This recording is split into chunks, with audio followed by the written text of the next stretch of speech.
Hello, and thank you for joining us for training for small group leaders. I just want to tell you what a blessing it is to have you on our team and what a blessing it is to be able to serve the Lord in this area.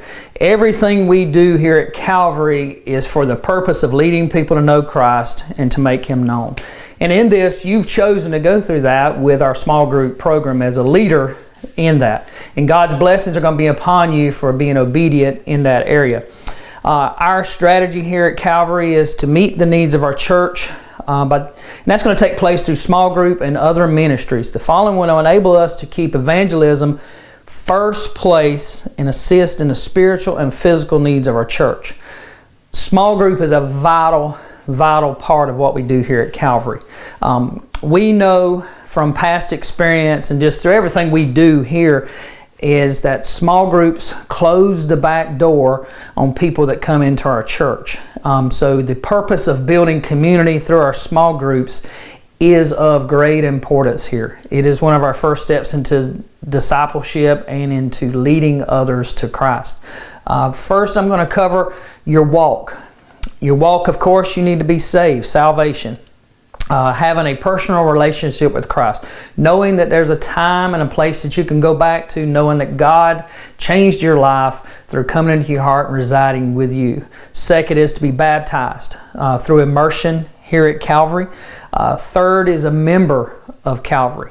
We expect you to be a member of Calvary to be able to lead and guide people that are also striving, or we strive to make them as members. Adhering to the biblical standard of tithing.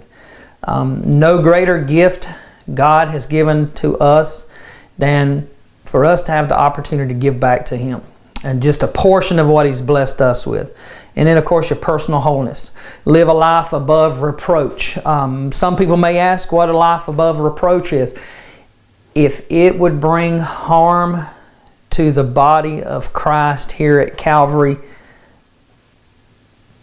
that is a danger. So we want to live above that. The standard that the Bible has created for us, that God has laid out for us, that's the standard that we don't want to live by, not the standard of the world. Second thing I want to cover is your lesson preparation. The materials are provided for you. We use Lifeway and different ones to provide studies for you, ample. Preparation time is needed for your study. We don't need to do the Saturday night special, but be able to go into earlier in the week and study it and learn it and be able to present it to your class, knowing that that's what God has called you to do. Not saying we're the smartest people, but we should be the most prepared people to share what He has for us. Your presentation should be from the Bible, not your book. The book that we give you is provided to assist you in the teaching part, but we don't want you to read from the book. We want you to read from the Bible and present things. Discussion should be wanted in your class. You should be able to ask questions and get answers from people in there, but not from the book. The book, like I said, is a help sake for you, but shouldn't. If we wanted someone to read from a book, we'll just give them a book and let them read from it and save a lot of time. But we want you to present it from the Bible and what God has given you through that week. And of course, like I said, don't wait until Saturday to do that. That's hurting you and your class. Your points for discussion should be based on biblical application, not personal interpretation or your individual interpretation. The Bible means what the Bible means, not left up for interpretation from me or from anyone else. And then, of course, 4 is conduct your class schedule. One thing, you should be here 15 minutes before time. That way you can greet new guests. You can greet your guests as they arrive. You can have your class prepared, straightened up.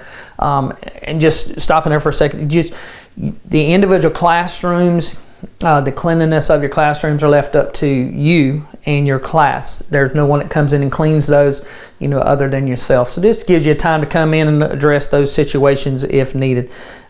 We want to start on the hour. In other words, the time that we need to start. Don't punish those that have arrived on time or early, because some of those that come in late. So start on time. Have a prayer time.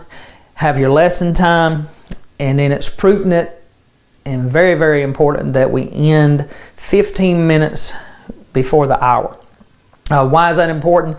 The traffic and the flow of things in our hallways for our second service, is very important, to us. Allowing people to get to service, or allowing people to actually get to the parking lot and move on out for guests and others to come into the parking lot and into the church.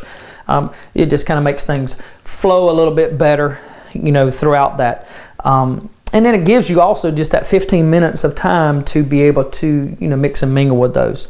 And then once a quarter, fellowship, some type of fellowship, either here or off campus, something that we could advertise in the bulletin or on our church Facebook, or even in video announcements that your class is doing some type of, event. That is how we take the classroom outside of here and build community. In other words, gathering together at all times.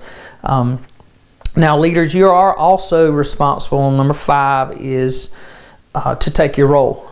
Who is present, how many had contacts, and then, providing a ministry list. Someone, maybe like a prospect list that you can be praying over, lost souls or new guests, to arrive. These things are ways that we track our attendance, ways that we can help you, to be able to stay on task as far as absentee visits.